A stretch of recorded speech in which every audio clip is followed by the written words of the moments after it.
Cocorico! Parfois, il y a des trucs qui marchent et il faut savoir s'en réjouir. Ça y est, la France retrouve son statut d'exportateur en électricité. Ça y est, on a enfin remis notre nucléaire à peu près à niveau. En tout cas, il n'est plus dans l'état où il était il y a quelques mois seulement. Et on arrive à exporter de l'électricité. Vous allez voir, on peut quand même se réjouir quand il y a des choses qui marchent dans notre pays, même si ça va contre la volonté première d'Emmanuel Macron. Bonjour et bienvenue dans cette nouvelle vidéo de DME en direct. Comme toujours, si vous n'êtes pas abonné, je vous suggère de le faire et de cliquer sur la cloche pour être prévenu lorsque je sors une nouvelle vidéo. Ça y est. Vous savez, pendant longtemps, on a eu un gouvernement, Emmanuel Macron, Elisabeth Borne et Agnès Pannier-Runacher, qui hurlaient contre le nucléaire.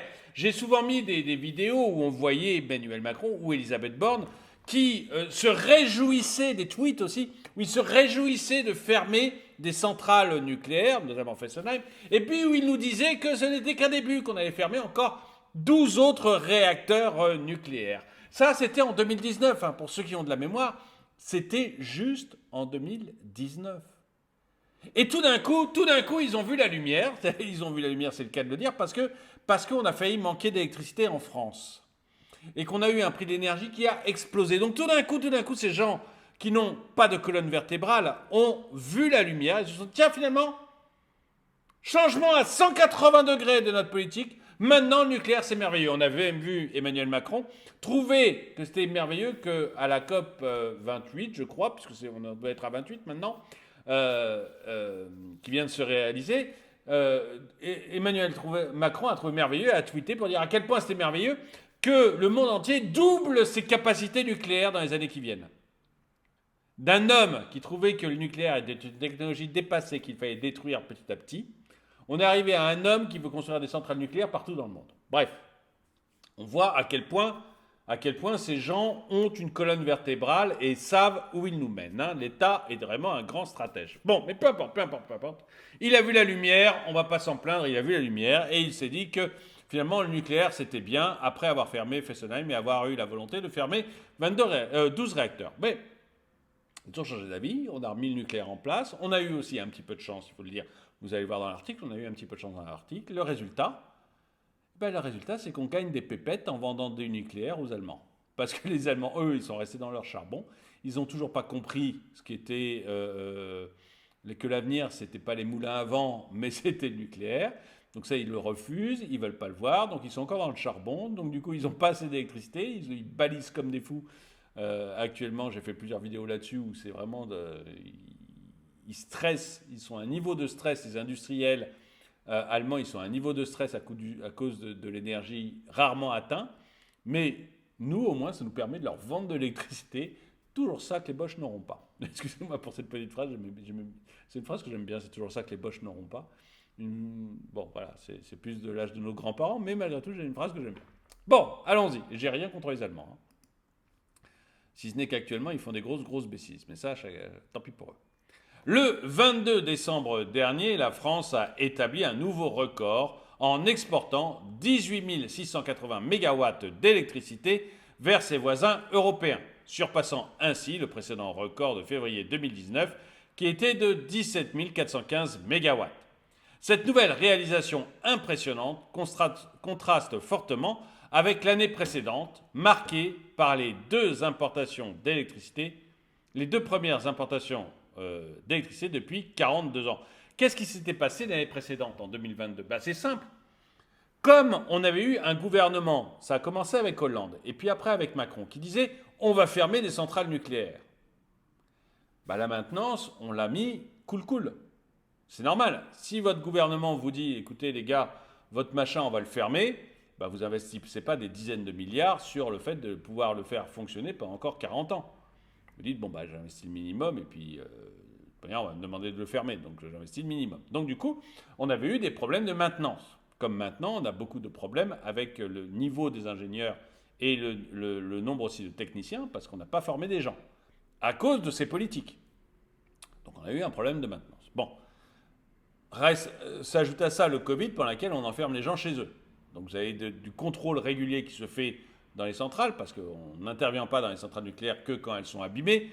On fait un entretien régulier et un contrôle régulier. On ne l'a pas fait, puisque les gens étaient enfermés chez eux, donc ils ne sont pas allés contrôler. Et tout d'un coup, notre président, ça lui prend comme une envie de péter, excusez-moi, ça le prend tout d'un coup, il dit, ah bah on part sur le nucléaire. Bon bah ok, bah on part sur le nucléaire, c'est bon. Il n'y a rien de prêt, on n'a pas les équipes et on a du retard. Donc bah, il faut former les équipes, il faut rattraper son retard, etc. Et ça c'est 2022, où du coup bah, on a eu des gros problèmes. J'en ai parlé sur ma chaîne principale, dromaeconomy.com. Droma Economy, ma chaîne principale, et j'avais dit, bah, on a peur, même pour l'hiver, que l'on manque d'énergie, et on a été obligé d'importer de l'énergie de l'étranger, parce que, enfin de l'électricité de l'étranger, de l'énergie c'est normal, puisque le pétrole, on ne le produit pas, donc de l'électricité de l'étranger, on est obligé d'importer de l'électricité de l'étranger, parce que bah, les centrales nucléaires n'étaient pas prêtes. Parce que un pays, et surtout un projet nucléaire, ça ne se pilote pas de 6 mois en 6 mois, comme le font nos gouvernements depuis de très nombreuses années. Ça se pilote sur 40 ans. C'est pas la même stratégie. Le problème, c'est qu'on n'a pas d'État stratège, on a un État qui godille pour essayer de récupérer 1 ou 2% de voix ici ou là, et de se maintenir au pouvoir.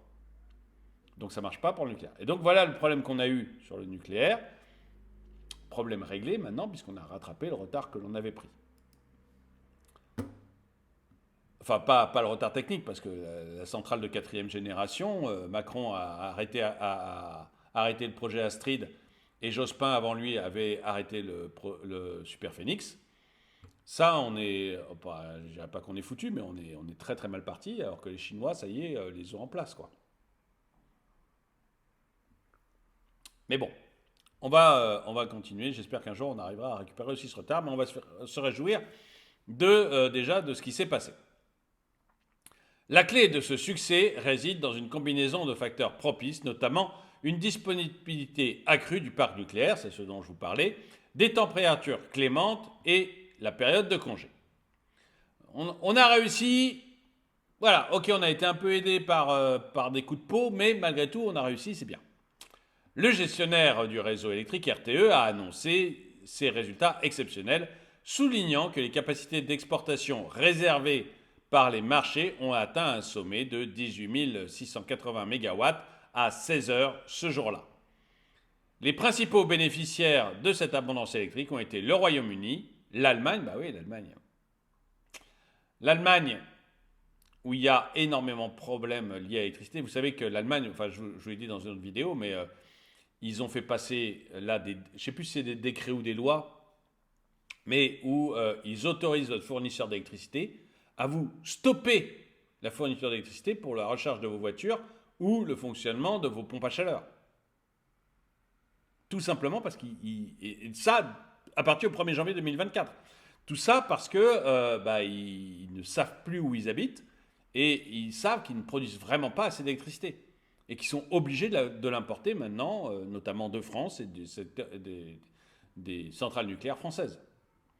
Et de Benelux, la Suisse aussi est en grave problème d'électricité. Et je crois que c'est vis-à-vis de la voiture électrique qu'elle a maintenant des soucis. Ah, je ne veux pas en parler, donc je me trompe peut-être, mais je sais que la Suisse a des gros problèmes d'électricité et que ça a une incidence sur les voitures électriques. Je ne vais pas en dire plus parce que je ne me rappelle plus vraiment le contexte. L'Italie, donc, et l'Espagne. L'une des principales explications de cette pointe d'exportation record est la conjonction de plusieurs facteurs favorables. Tout d'abord, la France a bénéficié d'une période de vacances, entraînant une demande intérieure d'électricité relativement basse. Il y a un besoin en ce moment qui est un peu plus faible qu'en consommation en France, puisqu'on est dans une période de vacances, a souligné RTE pour expliquer cette situation exceptionnelle. De plus, les conditions météorologiques ont également joué un rôle crucial. Météo France a noté que les températures la semaine précédente étaient élevées pour la saison, dépassant parfois les 4 à 6 degrés les normales saisonnières. Ces températures clémentes ont contribué à réduire les besoins nationaux en électricité, renforçant ainsi la capacité d'exportation.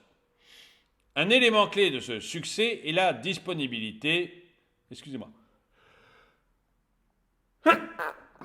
Excusez-moi. Un élément clé de ce succès est la disponibilité améliorée du parc nucléaire français. Voilà, c'est ça qui joue aussi énormément. Contrairement à 2022, où des problèmes de corrosion avaient affecté plusieurs réacteurs nucléaires, je vous ai expliqué pourquoi, c'est de l'entretien qu'on ne faisait plus, ou qui a été gêné par les confinements Covid. Donc après, il faut rattraper, quoi. Ça ne se fait pas comme ça du jour au lendemain.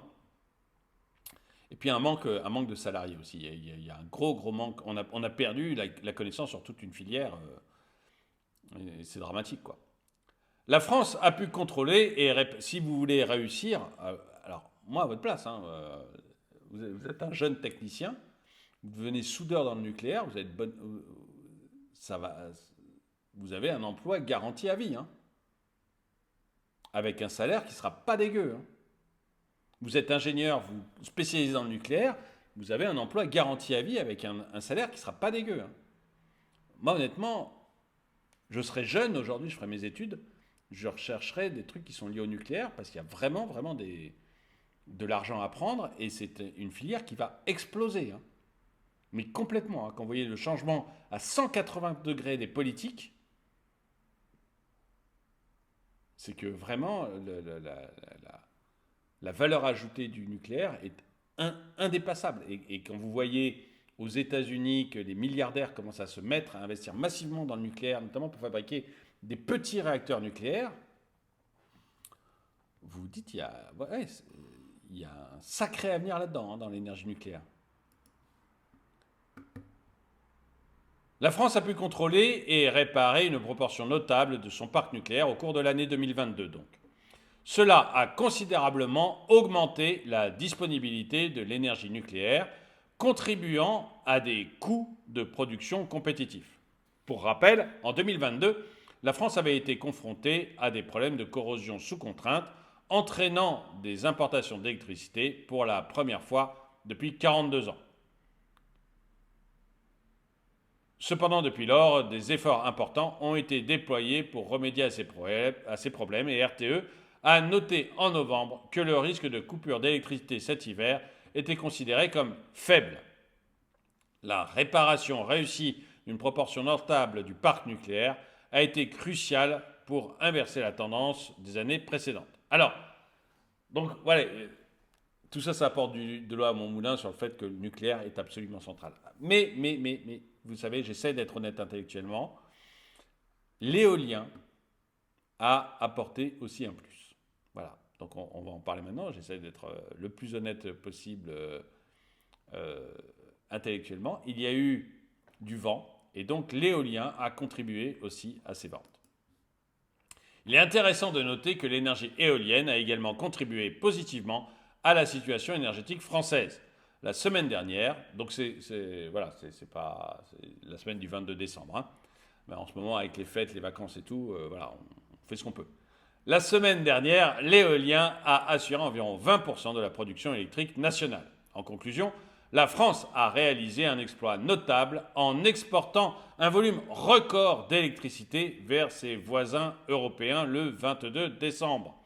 Cette réussite est le résultat d'une combinaison harmonieuse de facteurs, notamment une disponibilité améliorée du parc nucléaire, des températures clémentes et une demande intérieure réduite pendant la période des congés. Eh bien, dites-moi ce que vous en pensez. Est-ce qu'on a raison de dire cocorico? Et est-ce que, ça y est, vous croyez comme moi que le nucléaire est réhabilité, que même les Allemands, finiront par se remettre au nucléaire parce que c'est la seule source d'énergie stable et d'avenir. Dites-moi ce que vous en pensez et si vous êtes content comme moi que ça y est, la France redevienne un exportateur massif d'électricité. En tout cas, merci d'avoir regardé cette vidéo. Mettez-lui un pouce vers le haut, commentez-la, partagez-la. Merci à tous ceux qui soutiennent la chaîne et moi je vous dis à très bientôt.